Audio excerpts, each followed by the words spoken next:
Olá, meus amigos, estamos de volta com o livro Evolução em Dois Mundos, uma psicografia de Chico Xavier e Valdo Vieira, e um livro escrito pelo espírito de André Luiz, lembrando que ele foi um médico, e esse livro é bem técnico, é um livro com muitas palavras difíceis, né?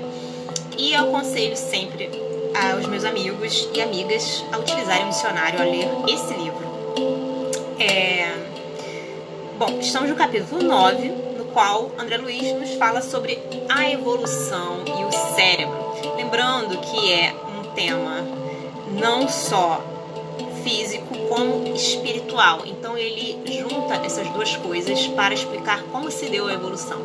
E aí André Luiz nos fala sobre a formação do mundo cerebral. No regaço do tempo, os arquitetos divinos auxiliam a consciência fragmentária na construção do cérebro, o maravilhoso ninho da mente necessitada de mais ampla exteriorização.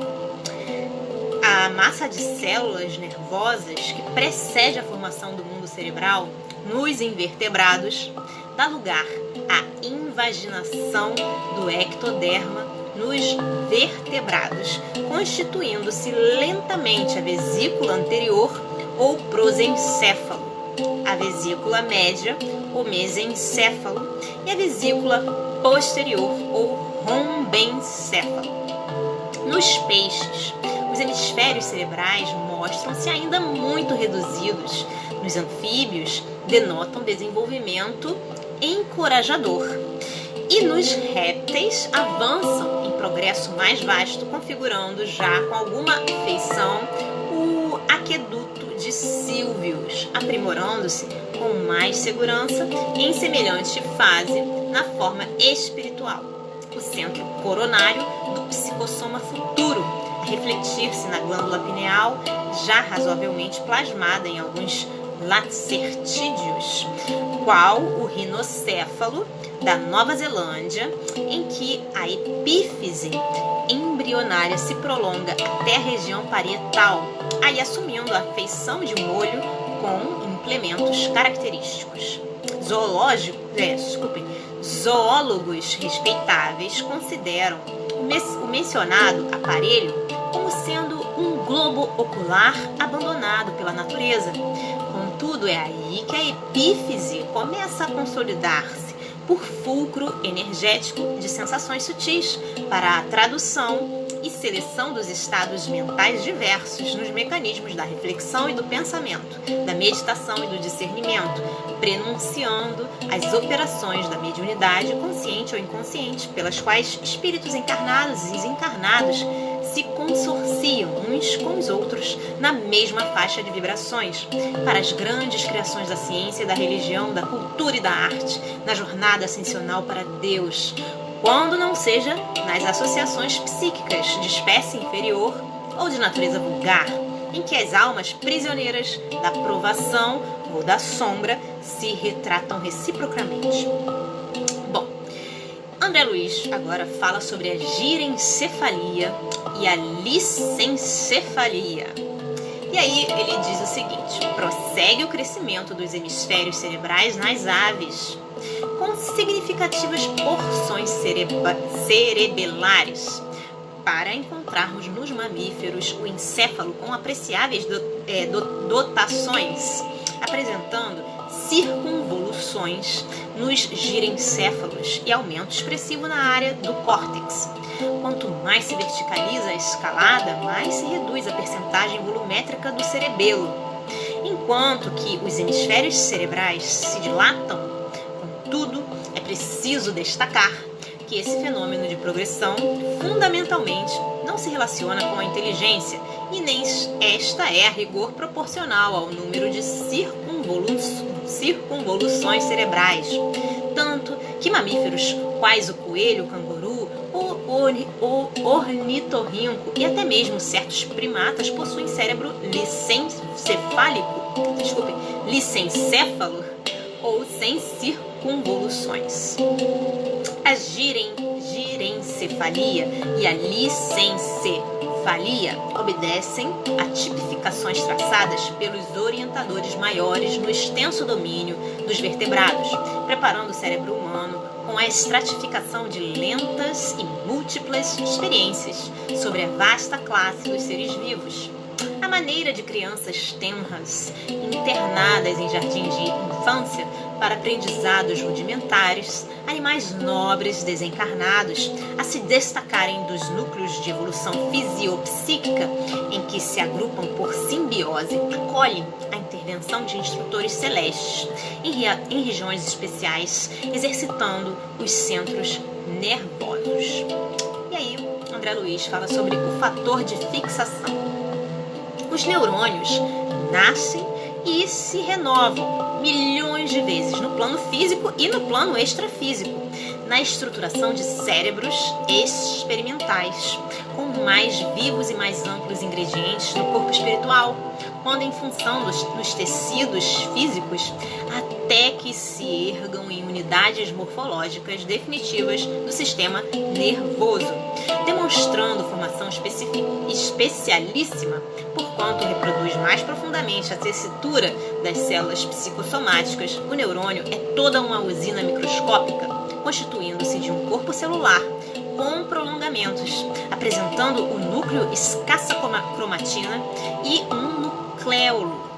Acha-se um núcleo cercado de protoplasmia, em que há mitocôndrios, neurofibrilas, aparelho de Golgi, melanina abundante e um pigmento ocre estreitamente relacionado com o corpo espiritual, de função muito importante na vida do pensamento, aumentando consideravelmente na madureza e na velhice das criaturas, além de uma substância invisível na célula em atividade, a espalhar-se no citoplasma e nos detritos, facilmente reconhecível por intermédio de corantes básicos.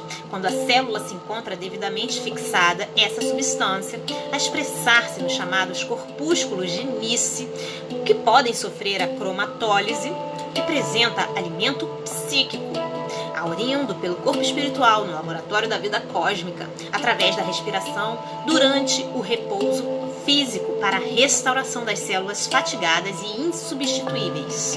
O pigmento ocre, que a ciência humana observa sem maiores definições, é conhecido no mundo espiritual como fator de fixação, como que a encerrar a mente em si mesma quando esta se distancia do movimento renovador em que a vida se exprime e avança, adensando-se ou rarefazendo-se ele nos círculos humanos, conforme a atitude mental do espírito na cota de tempo em que se lhe perdure a existência carnal. E aí nós temos os reflexos tipos.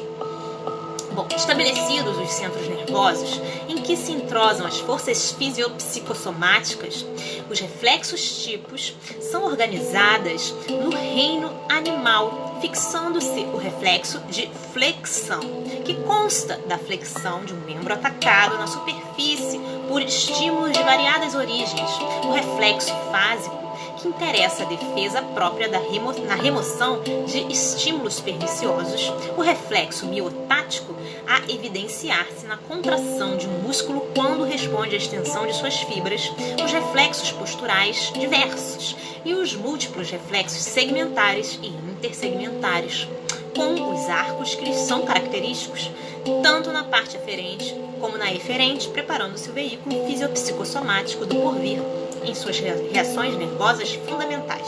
Só um instante que eu pego um pouquinho d'água. Instantinho.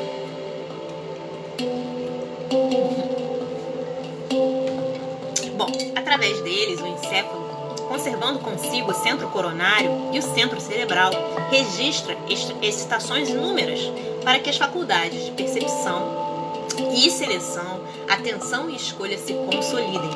E aí André Luiz nos fala sobre a formação dos sentidos. No corpo dos animais superiores, obra-prima de supervisão e construção dos arquitetos do espírito, no transcurso dos séculos, a consciência fragmentária acrisola então os sentidos.